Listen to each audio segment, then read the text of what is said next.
Concentration क्यों नहीं बनती, इसके दो तीन कारण होते हैं। कंसंट्रेशन ना बनने की एक वजह है कि आपको रुचि नहीं आ रही है उस चीज में।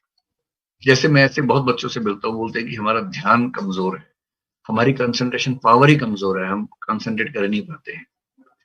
तो फिर मैं उनसे पूछता हूँ कि ये बताओ कि कुछ खेलते वेलते हो कि नहीं। तो सब खेलते हैं, क्रिकेट भी खेलते हैं, वीडियो गेम भी खेलते हैं।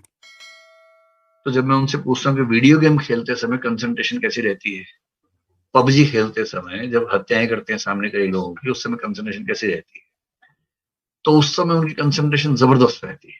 मतलब दशमलव में भी ध्यान भंग नहीं होता उस समय।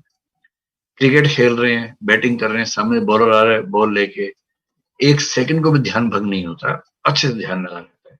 बॉलिंग में भी, फील्डिंग में भी, बैटिंग में भी, सब में ध्यान लगा रहता है। बस पढ़ाई में नहीं लगता है। अगर आपका ध्यान हर जगह ठीक से लग रहा है, पढ़ाई में ही नहीं लग रहा है, तो इसका मतलब कंसंट्रेशन पावर की कमी नहीं है। आपकी कंसंट्रेशन पढ़ाई में इसलिए बन रही क्योंकि आपको उसमें इंटरेस्ट नहीं, आपको उसमें रुचि नहीं आ रही है। तो अगर दिक्कत रुचि की है तो दो समाधान है। पहला, पहले वो सेगमेंट्स पढ़िए जिनमें रुचि बनती है। जैसे संविधान में रुचि आमतौर पर लोगों की बन जाती है, सोसाइटी में बन जाती है, तो पहले वो विषय पढ़ लीजिए जिसमें रुचि बनती है। और दूसरा तरीका ये है कि विषय को बदल बदल के पढ़िए, कि 2 घंटा एक विषय पढ़ा, फिर 2 घंटे में विषय चेंज कर लीजिए, फिर 2 घंटे में विषय चेंज कर लीजिए, तो रुचि बनी रहेगी। दूसरा, कंसंट्रेशन भंग होती है इसलिए क्योंकि आप खुद को मशीन की तरह इस्तेमाल करने लग जाते हैं। अगर कोई आपके आसपास आपसे ये कहे कि मैं तो 6 घंटे रात भर पढ़ता रहा इतनी कंसंट्रेशन से कि एक सेकंड को हिला भी नहीं, तो ये सब बेकार की बातें हैं। आमतौर पर ऐसा नहीं होता है। कुछ देवताओं को छोड़ दें तो मनुष्य योनि में ऐसा आमतौर पर नहीं होता है। देव योनि की बातें, देवता लोग ऐसा करते होंगे। कुछ लोग आपसे ये भी कहेंगे कि मैं तो इतना ध्यान से पढ़ रहा था, पड़ोस से बारात गुजर गई, पता भी नहीं चला मुझे तो। और पड़ोस में ढोल नगाड़े बज रहे थे, पता भी नहीं चला, मैं तो इतना ध्यान से पढ़ रहा था, ध्यान में नहीं आया। कुछ तो और 30 मार खा होते हैं कि रात को मैं इतना ध्यान से पढ़ रहा था कि लाइट चलेगी तब भी नहीं पता चला मुझे, तो इतनी गहराई से पढ़ रहा था। ऐसे मूर्खों की बातों में नहीं आना है, ये सब बेकार की बातें हैं। सामान्य नियम यह है कि कंसंट्रेशन 50 मिनट से ऊपर किसी का नहीं रहता है अगर गहराई से पढ़ रहे हैं। हर 50 मिनट, हर 55 मिनट, हर 1 घंटे के बाद ब्रेक जरूर लीजिए। 1 घंटा पढ़िए, ब्रेक लीजिए। जैसे मैं तो, मेरी कंसंट्रेशन ठीक ठाक है, बहुत बुरी नहीं है। मेरी मेमोरी भी ठीक ठाक है, बुरी नहीं है। मैं आज भी पढ़ता हूँ, आपको मतलब मैं चैलेंज कर सकता हूँ कि मैं आज भी लगभग आप सबसे ज्यादा ही पढ़ता हूँ। क्योंकि मैं जिस दिन 8-9 घंटे ना पढ़ लूं तो मुझे लगता है कि मेरा पूरा दिन खराब हो गया। मुझे पढ़ने का इतना शौक है, मुझे एग्जाम नहीं देना है, मुझे पढ़ने का शौक है, इसलिए पढ़ता हूँ। मुझे आज तक याद नहीं है कि मैंने कभी आधा घंटा भी लगातार पढ़ाई की। डूब के पढ़ता हूँ, लेकिन जैसे ही आधा घंटा खत्म होता है मुझे ब्रेक चाहिए, कम से कम 2 मिनट का। ब्रेक का मतलब क्या, उठ गए, पानी पी लिया, ऐसे ही घर में कोई बच्चा है तो उसी को थोड़ा छेड़ लिया, थोड़ा चोटी काट दी, उसको थोड़ा मजाक कर लिया, कुछ कर लिया, और कुछ नहीं तो फोन में एक वीडियो गेम खेल ली। मैं भी एक वीडियो गेम सिंपल से खेलता रहता हूँ, जिससे मेरा टाइम वो 2 मिनट में खत्म हो जाती है।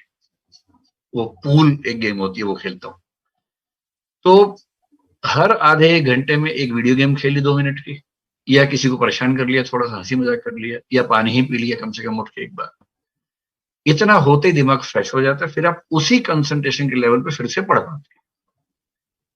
तो आप में से जो 6 घंटे लगातार पढ़ते हैं, वो दरअसल पढ़ते नहीं है, केवल टाइम गुजार रहे हैं। ऐसा मत कीजिए। 1 घंटा मैक्सिमम पढ़िए, विषय बदल बदल के पढ़िए, बीच बीच में हंसी मजाक करते रहिए, और कुछ नहीं, व्हाट्सएप का एक आध मैसेज बीच में देख लीजिए आधे पौने घंटे बाद, तो पढ़ाई ठीक से होगी।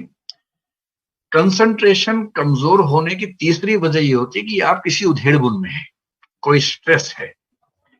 आप पढ़ाई कर रहे हैं लेकिन चिंता है कि मैसेज क्यों नहीं आया उसका, अब तक आ जाना चाहिए था, चिंता ये उस समय हो रही है। या चिंता ये है कि माँ की तबीयत कैसी है, बाबूजी को तनाव तो नहीं है। अगर ऐसा कोई तनाव है तो पहले पढ़ाई छोड़ के उसको निपटा लीजिए मामले को। अगर तनाव है कि माँ की तबीयत कैसी है तो माँ को फोन ही कर लीजिए।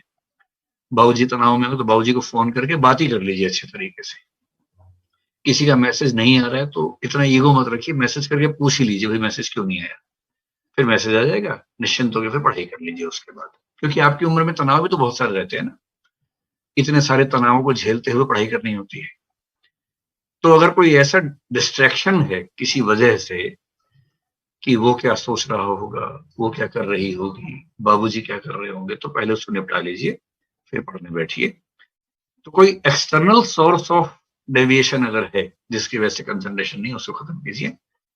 तो ठीक है, कंसंट्रेशन भी एक ऐसी चीज है जो अभ्यास से आती जाती है। शुरू में कम होगा, धीरे धीरे बढ़ेगा, बढ़ते बढ़ते फिर एक लेवल ऐसा आता है जहां आपको कभी कभी सच में 1 घंटा 1.5 घंटा एहसास ही नहीं होगा कितना टाइम निकल गया।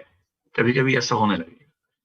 और जिस दिन आपको ऐसा होने लग जाए ना कि खेल वाला ध्यान, जो मेडिटेशन के लेवल खेलने में आता है, विवेकानंद जी ने कहा था कि ध्यान करने का सबसे बढ़िया तरीका है खेलो। पूरी चेतना एकाग्र होती है खेलने के समय। आप पाएंगे कि एक समय के बाद पढ़ने में भी लगभग उस लेवल का कंसंट्रेशन बनने लगेगा, लेकिन टाइम लगता है। थोड़ा अभ्यास कीजिए, मेहनत कीजिए, हो जाएगा। एक अतिरिक्त उपाय कुछ लोग ये कहते हैं, कंसंट्रेशन बढ़ाने के लिए कुछ दवाइयां आती हैं, जड़ी बूटियां, चाहे तो उनका सेवन कर लीजिए और चाहे तो मेडिटेशन का अभ्यास कर लीजिए। उन सबका नाम मैं नहीं बताऊंगा, लेकिन हाँ, अगर आप चाहें तो ट्राई कर सकते हैं। मेरा उनमें बहुत विश्वास नहीं, ये आपकी चॉइस की बात है।